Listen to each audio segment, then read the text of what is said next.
Hello students, again welcome to the class of chemical bonding. In this chapter we have already discussed bonding, ionic bonding, covalent bonding, coordinate bonding, valency, expansion of octet, different types of different types of valency like electrovalency and covalency. ठीक है, इन चीज़ों को हम लोगों ने discuss किया हुआ था. उसके बाद हम लोगों ने modern concept of covalent bonding देखा. कोवैलेंट बॉन्डिंग मॉडर्न कॉन्सेप्ट के अकॉर्डिंग कहता है कि इलेक्ट्रॉन पार्टिसिपेट नहीं करते, बल्कि एक ऑर्बिटल दूसरे ऑर्बिटल से क्या करता है, ओवरलैप. मतलब एक एटम का ऑर्बिटल दूसरे एटम के ऑर्बिटल से क्या कर लेता है, ओवरलैपिंग करके कोवैलेंट बॉन्ड फॉर्म करता है. उसके लिए हम लोगों ने ये थ्योरी जो थी उसे बोलते थे वैलेंस बॉन्ड थ्योरी. उसके बाद इसका हम लोगों ने ड्रॉबैक देखा था, क्योंकि ये स्ट्रक्चर नहीं बताती थी, बॉन्ड एंगल नहीं बताता था, ज्योमेट्री नहीं बताती थी, इसलिए इस थ्योरी को डिस्कार्ड कर दिया गया. ठीक है, करेक्ट बॉन्डिंग को एक्सप्लेन नहीं करती थी.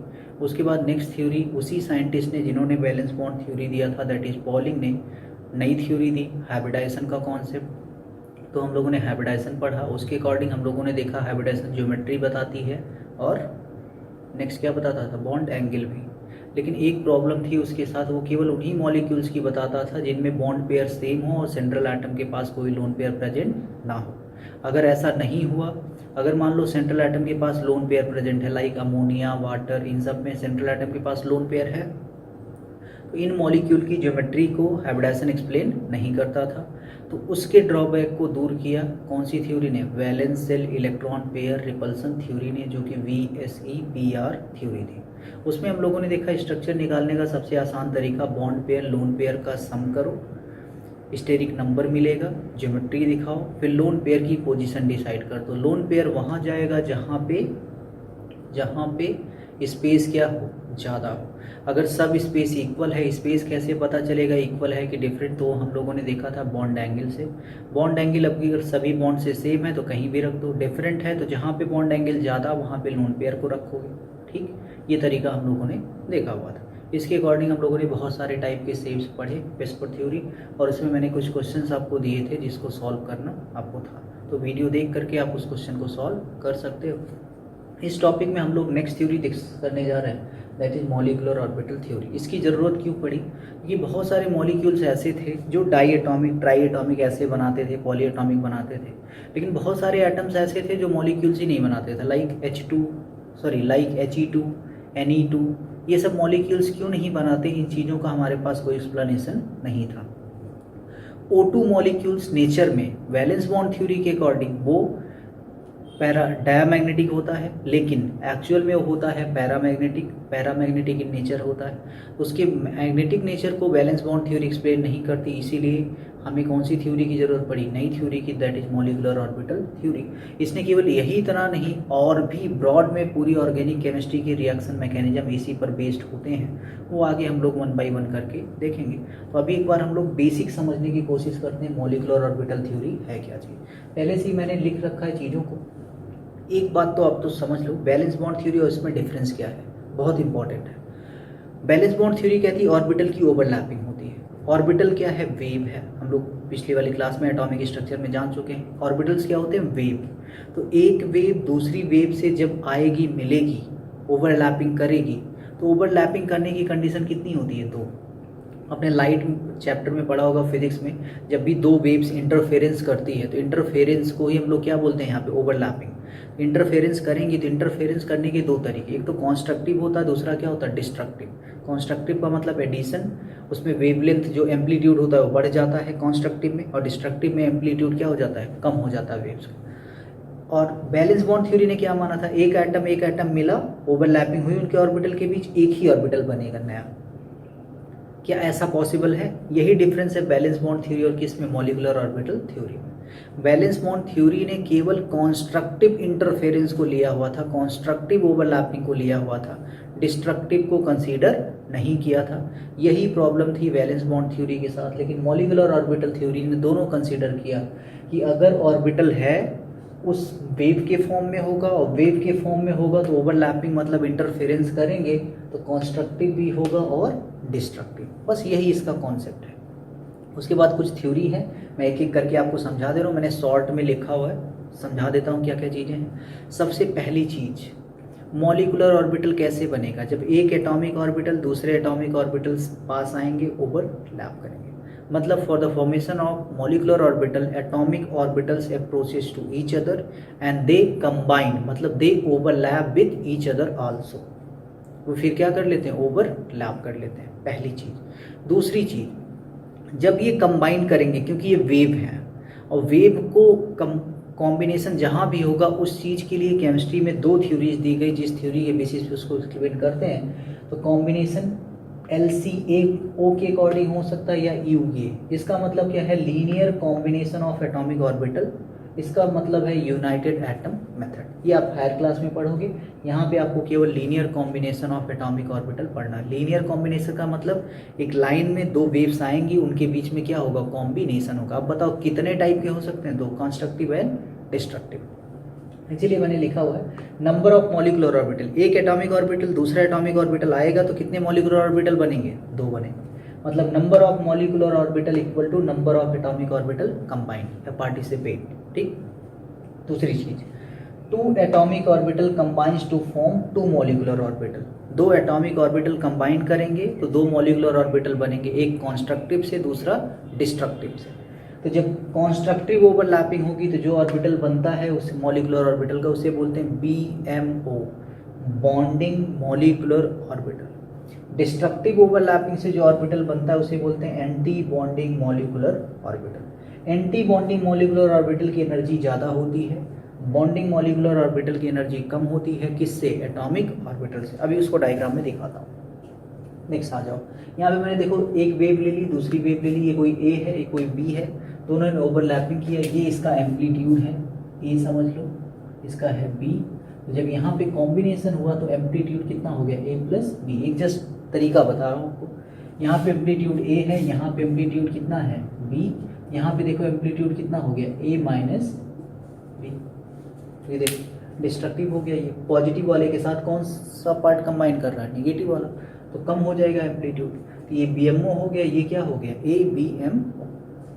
समझ में आती बात। मतलब ये हुआ कि अगर मैंने एक एटॉमिक ऑर्बिटल ये लिया, दूसरा एटॉमिक ऑर्बिटल ये लिया, दोनों कंबाइन होंगे तो कितने बनेंगे, दो।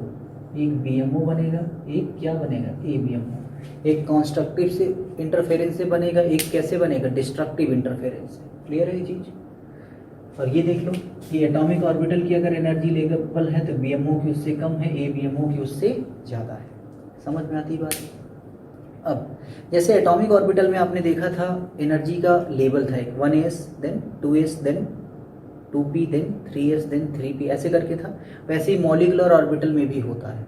तो देखो BMOs and ABMOs are represented by, जो मॉलिकुलर ऑर्बिटल होते हैं उनको हम लोग रिप्रेजेंट करते हैं सिग्मा, अगर सिग्मा बॉन्ड बनेगा, पाई बॉन्ड से बनेगा, डेल्टा और फाई। डेल्टा और फाई बॉन्ड अभी आप नहीं जानते तो बस आप सिग्मा पाई समझो। और एंटी बॉन्डिंग को हम लोग रिप्रेजेंट करते हैं सिग्मा स्टार पाई स्टार, मतलब उसी पे स्टार लगाते हैं। ये क्या होता है अभी मैं समझाता हूँ।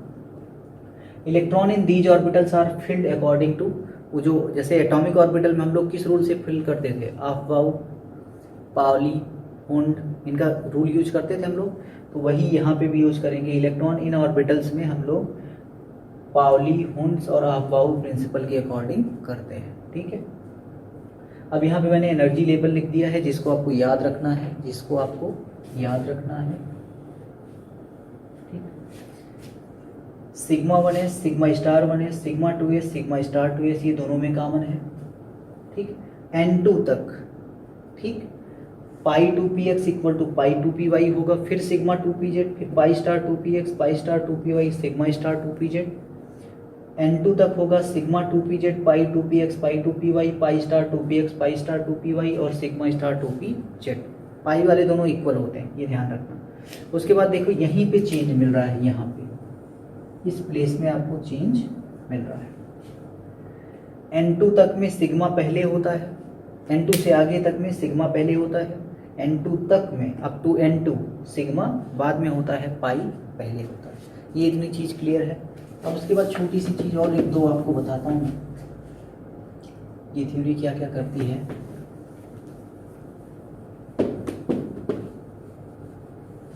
आओ अब देखते हैं हम लोग एक दो छोटी छोटी बातें और मॉलिक्यूलर ऑर्बिटल थ्योरी के विशेष में। कैसे ध्यान देना, मैंने लिया 1s ऑर्बिटल और 1s ऑर्बिटल कॉम्बिनेशन कर रहे हैं तो क्या बनेगा, s का कितना ऑर्बिटल 1, इसका भी कितना ऑर्बिटल 1। ध्यान रहे इलेक्ट्रॉन से यहाँ पे कोई मतलब नहीं है, इलेक्ट्रॉन से कोई मतलब नहीं है। तो देखो एक ऑर्बिटल दूसरा ऑर्बिटल कंबाइन कर रहा है, कितने ऑर्बिटल फॉर्म होंगे, एक कंस्ट्रक्टिव एक डिस्ट्रक्टिव। एस और एस बताओ मिलके कौन सा बॉन्ड बनाते हैं, तो आप बोलोगे सिग्मा बॉन्ड। ओवरलैपिंग हम लोगों ने देखा था, तो एक सिग्मा बन गया एक सिग्मा स्टार, नाम दे देंगे। बॉन्डिंग किससे बन रहा है, 1s से, तो 1s लगा दो। क्या ये बात समझ में आती है, ठीक है, क्लियर है। चलो 2s देखते हैं, 2s होगा, उसमें भी कितने ऑर्बिटल होंगे, एक एक ऑर्बिटल ही तो होते हैं s में, कंबाइन करेंगे, एक बॉन्डिंग बनेगा एक एंटी बॉन्डिंग। बोलो मैंने ऐसा क्यों लिखा, क्योंकि s और s चाहे 2s का हो चाहे 3s का, सिग्मा और क्या बनाएगा, सिग्मा स्टार ही बनाएगा, ये सिग्मा बॉन्ड बनाते हैं। अब ये 2s का है, यहाँ पे क्या लगा दो, 2s लगा दो, कोई दिक्कत इसमें। चलो अब हमने लिया 2p कंबाइन कर रहा है 2p के साथ, p में बताओ कितने ऑर्बिटल 3, सेकेंड वाले p में भी कितने ऑर्बिटल 3, एक है px py pz, px py pz। अब यहाँ पे थोड़ा सा आपको समझना पड़ेगा, समझना ये पड़ेगा कि तीन ऑर्बिटल कंबाइन कर रहे हैं, ठीक, तो 3 इसके 3 इसके, एटॉमिक ऑर्बिटल कितने हो गए 6, तो मॉलिक्यूलर ऑर्बिटल भी कितने बनेंगे 6 में 3 BMO होगा और 3 ABMO होगा। क्या ये समझ में आया, बोलो समझ में आती बात, ये क्लियर है। चलो आगे बढ़ते हैं, अब ध्यान दो कौन सा BMO बनेगा कौन सा ABMO वो सोच लेते हैं हम लोग। पहले तो ध्यान रहे ओवरलैपिंग के कॉन्सेप्ट में आपको बताया था, x से करेगा, y से करेगा, z किससे करेगा z से। कभी ऐसा नहीं होगा x y से करेगा, डायरेक्शनलिटी याद करो। ओवरलैपिंग की कंडीशन क्या थी, ऑर्बिटल्स क्या होने चाहिए, डायरेक्शनल होने चाहिए। अब ध्यान देना, ये मैंने समझ लो ऐसे 3 ऑर्बिटल ले लिया, दिख रहा है, ये x है, y एंड z, या इसको z मानो, ये वाले ऊपर वाले x, सामने वाले y, ये क्लियर है। जब देखो ऐसे मिलने आएंगे तो ये कैसे मिल रहे हैं, हेड टू हेड, बाकी दोनों कैसे मिल रहे हैं, पाई साइड वाइज, बाकी दोनों कैसे मिल रहे हैं, साइड वाइज। इसका मतलब 2 सिग्मा बनाएंगे, एक कोई ऑर्बिटल सिग्मा बनाएगा, बाकी दोनों क्या बनाएंगे, पाई। चलो हमने मान लिया कि z और z मिल करके क्या बना रहा है, सिग्मा, तो px एंड px क्या बनाएगा, पाई, py क्या बनाएगा, पाई बॉन्ड।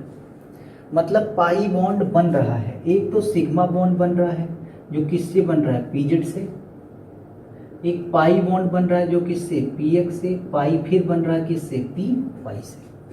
ये तो px मिलेगा तो कितने बॉन्ड, कितने मॉलिक्यूलर ऑर्बिटल बनेंगे, तो px कॉन्स्ट्रक्टिव, px डिस्ट्रक्टिव। तो px से पाई बना तो पाई स्टार भी तो बनेगा, py से पाई बना तो पाई स्टार py भी बनेगा, सिग्मा बना pz से तो सिग्मा स्टार pz भी बनेगा। अब ये सेकेंड p वाला है तो 2p लगा दो आगे, 2px 2py 2pz, ये तो हो गया। चलो अब इनका एनर्जी लेवल बनाओ, ये एटॉमिक ऑर्बिटल का हो गया, यहाँ पे आएंगे BMO और ABMO। पहले ABMO का देख लो, ठीक, ABMO में नॉर्मली बोलो सिग्मा स्ट्रॉन्ग होता है पाई, तो आप बोलोगे पाई, सॉरी सिग्मा, तो सिग्मा की एनर्जी एंटी बॉन्डिंग में सबसे ऊपर होगी, ये रहा सिग्मा स्टार 2pz। उसके नीचे आएंगे पाई के 2,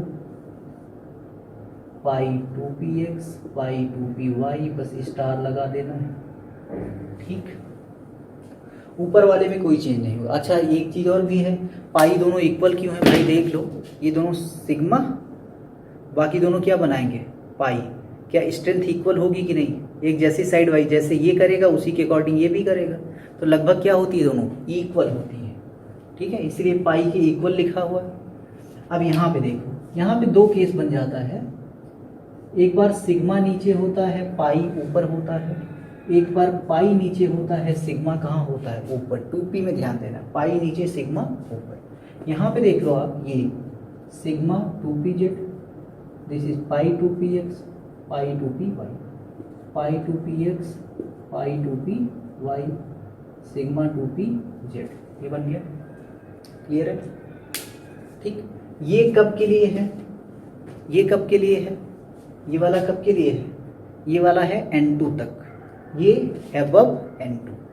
ये ऑर्डर आपको याद रखना होगा, इसके अलावा कोई ऑप्शन नहीं है। अब देखो ऑर्बिटल्स की एनर्जी अगर देखो, पहले क्या आता है 1s, फिर क्या आता है 2s, फिर क्या आता है 2p आता है। अब यहाँ से देखो 1s कंबाइन करेंगे 2 बनेगा, sigma 1s sigma star 1s, 2s combine करेंगे 2 बनेगा, sigma 2s sigma star 2s, energy बढ़ी। 2p कंबाइन करेंगे तो 6 बनेगा। अब इनका ऑर्डर यही है, एक बार सिग्मा 2pz नीचे होगा, ऊपर 2 पाई होगा, फिर 2 पाई होगा, फिर सिग्मा होगा, या इसका जस्ट रिवर्स हो सकता है, यहाँ तक तो सेम होगा, उसके बाद 2 पाई नीचे, फिर सिग्मा, फिर 2 पाई, फिर सिग्मा। इसका मतलब ये हुआ, मेरा ये बताने का टोटल जो मोटिव है, वो मोटिव आप समझें, अगर मोटिव ये है बेटा, मोटिव ये है कि आप 1s 2s तक में आपको कोई दिक्कत आने ही वाली नहीं है।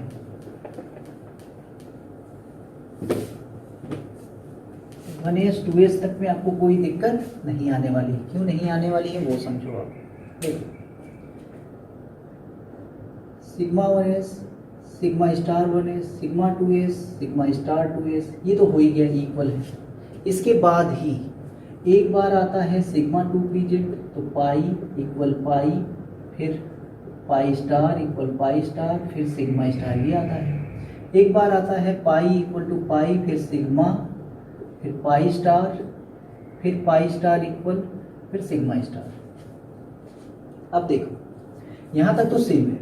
उसके बाद एक बार 2 ऑर्बिटल है, फिर 1, फिर 2, फिर 1।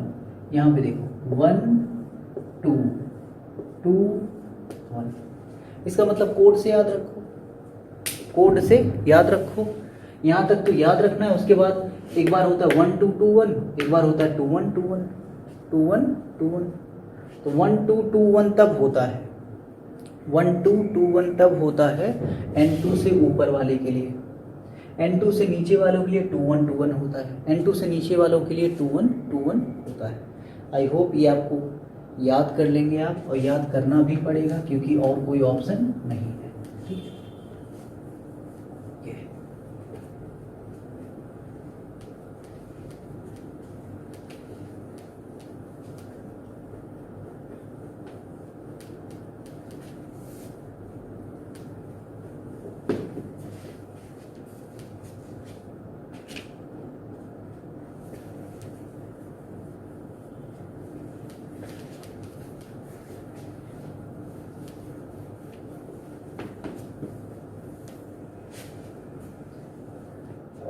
अब नेक्स्ट टॉपिक हम लोग देखते हैं। ये तो ये हो गया। उसके बाद मॉलिक्यूलर ऑर्बिटल थ्योरी हमें एक चीज़ को बताती है, that is called bond order. Bond order का मतलब दो एटम के बीच में कितना बॉन्ड होगा अगर वो मॉलिक्यूल फॉर्म करेंगे। यहाँ पे लिखते हैं NBMO minus NABMO divide by, मतलब number of electron in bonding molecular orbital. NBMO का मतलब, NABMO का मतलब number of electron in anti bonding molecular orbital. वो दोनों निकाल लो, उसको 2 से डिवाइड कर दो, हमारा काम हो जाएगा। इतना क्लियर है? ये निकालना आता है बॉन्ड ऑर्डर। बॉन्ड ऑर्डर के क्वेश्चन जेईई मेंस नीट में भी अच्छे अच्छे पूछे जाते हैं। बॉन्ड ऑर्डर पे निकालना, बॉन्ड ऑर्डर ही स्टेबिलिटी बताती है। अब आप बताओ, अगर दो एटम के बीच एक बॉन्ड हो और दो एटम के बीच 2 बॉन्ड हो, 2 एटम के बीच 3 बॉन्ड हो, कौन सा ज़्यादा स्टेबल? जितना ज़्यादा बॉन्ड स्टेबिलिटी उतनी ज़्यादा। मतलब बॉन्ड ऑर्डर जितना ज़्यादा होगा स्टेबिलिटी उतनी ज़्यादा होगा। मतलब बॉन्ड ऑर्डर हमें स्टेबिलिटी के बारे में भी बताता है। Stability directly proportional bond order. और बॉन्ड ऑर्डर अगर 0 हो गया मतलब स्टेबिलिटी नहीं है, मतलब मॉलिक्यूल क्या है? अनस्टेबल। बॉन्ड ऑर्डर निगेटिव आ गया तो भी क्या है, अनस्टेबल। क्लियर है बात है। अब चलो एक एक करके देखते हैं। एक मैं डायग्राम आपको बना के दिखा रहा हूँ, देखो H2 का, बाकी आप खुद बनाओगे। H2 hydrogen atomic number 1 1s1, next hydrogen atomic number 1 1s1, देखो 1 ऑर्बिटल 1 ऑर्बिटल। इलेक्ट्रॉन से कोई मतलब नहीं है, ध्यान मत देना इलेक्ट्रॉन पे, केवल ऑर्बिटल पे ध्यान देना है।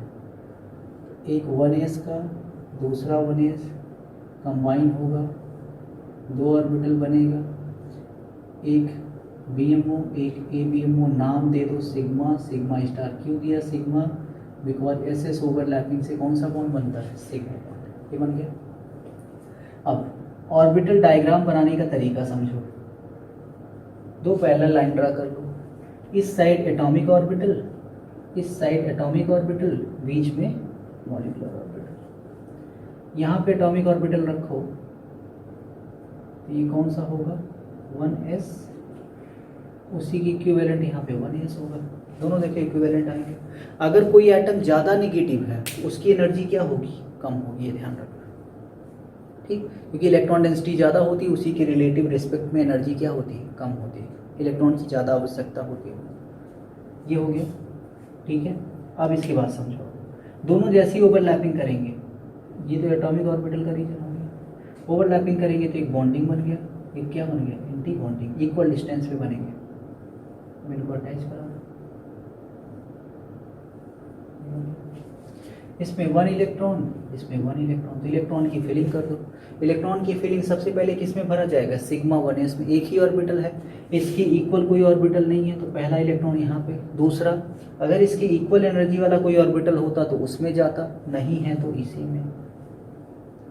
यानी इलेक्ट्रॉनिक कॉन्फ़िगरेशन H2 का क्या बन गया, sigma 1s2।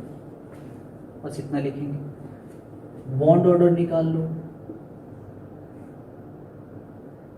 N BMO minus N ABMO divide by 2।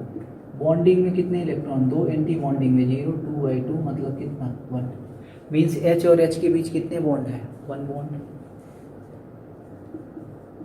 तो स्टेबल भी होगा, ठीक। नेक्स्ट, पैरामैग्नेटिक होगा कि डायामैग्नेटिक, तो ध्यान से देख लो। पेयर इलेक्ट्रॉन है तो डायामैग्नेटिक होगा, पेयर नहीं होता तो क्या होता, पैरामैग्नेटिक। मतलब पेयर नहीं होने का मतलब अनपेयर्ड इलेक्ट्रॉन होगा, और अनपेयर्ड इलेक्ट्रॉन होगा तो पैरामैग्नेटिक, नहीं होगा तो डायामैग्नेटिक। ये हो गया, ठीक। क्लियर है जी। ये आपने H2 का बना लिया। ऐसे ही आप H2 प्लस H2 माइनस इन सब का बना करके उनका डायग्राम आप इजीली बना सकते हैं। अब एक छोटा सा क्वेश्चन देख लो, मैं करा दूँ आपको। H2 प्लस H2 माइनस, इनमें आपको 3 चीज़ें निकालनी हैं। साइज, साइज के बाद आयोनाइजेशन एनर्जी, ठीक है। ये 2 फैक्टर निकालते हैं, साइज क्या होगी और आयोनाइजेशन एनर्जी क्या होगी। अब जैसे साइज की बात आती है आयोनाइजेशन एनर्जी की, एक फैक्टर बहुत ज़्यादा रोल निभाता है, वो कौन है, जेड इफेक्टिव। ऐसा क्यों किया मैंने, क्योंकि चाहे H2 हो, चाहे H2 प्लस, चाहे H2 माइनस, इलेक्ट्रॉन 1s में ही होंगे, उसके आगे नहीं होंगे। तो देखो कैसे बनेगा। पहले तो इनमें प्रोटॉन काउंट कर लो, यहाँ पे 2, यहाँ पे 2, यहाँ पे 2। कैसे प्रोटॉन काउंट किया, एक हाइड्रोजन का एटॉमिक नंबर 1 तो 1 प्रोटॉन, 2 हाइड्रोजन का एटॉमिक नंबर तो 2, तो 2 प्रोटॉन, 2 प्रोटॉन लिख दिया सब में।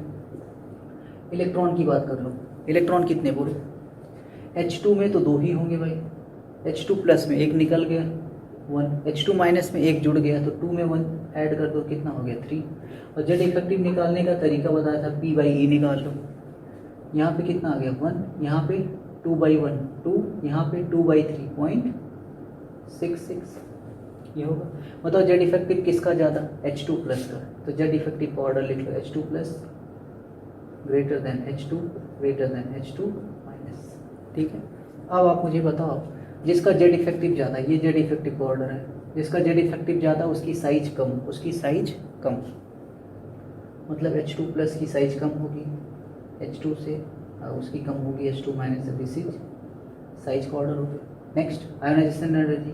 आयोनाइजेशन एनर्जी आपको पता है जेड इफेक्टिव के डायरेक्टली प्रोपोर्शनल होती है, क्या लिखोगे, H2 plus greater than H2 greater than H2 minus, मतलब जो ऑर्डर जेड इफेक्टिव का वही ऑर्डर आयनाइजेशन एनर्जी का।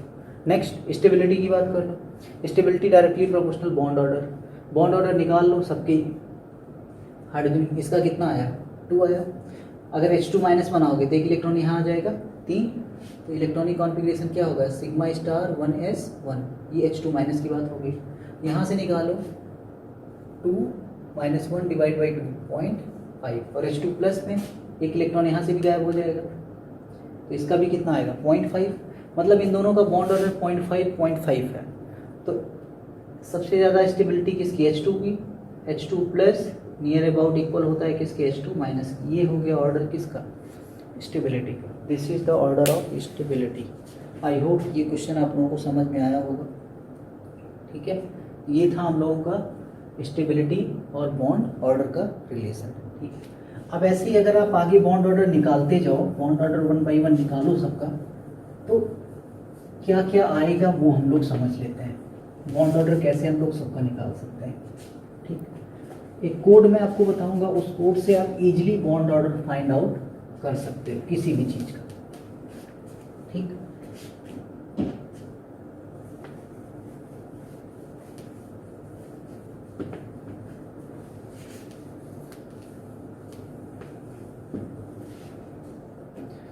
अब देखते हैं कैसे हम लोग बॉन्ड ऑर्डर कैलकुलेट करते हैं।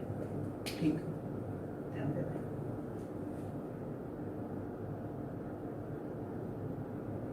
नंबर ऑफ इलेक्ट्रॉन की बेसिस पे, और इस साइड में लिख रहा हूँ बॉन्ड ऑर्डर। जब छोटे मॉलिक्यूल्स होंगे तो उनमें आप इजीली निकाल सकते हो, लेकिन जैसे मॉलिक्यूल में इलेक्ट्रॉन बढ़ता जाएगा वैसे दिक्कत होगा।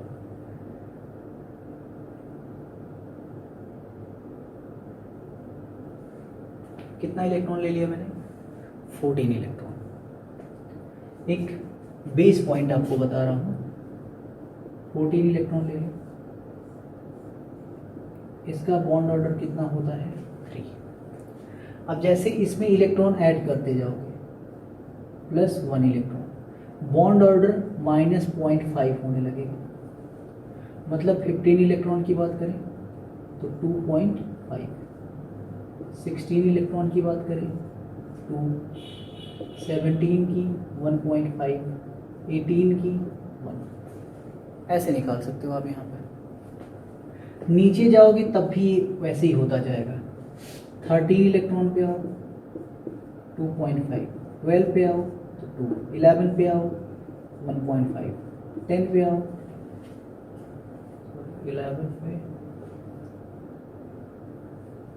10 पे आओ 1 हो जाएगा। ठीक है, 10 के बाद जैसे ही आप 9 की तरफ बढ़ोगे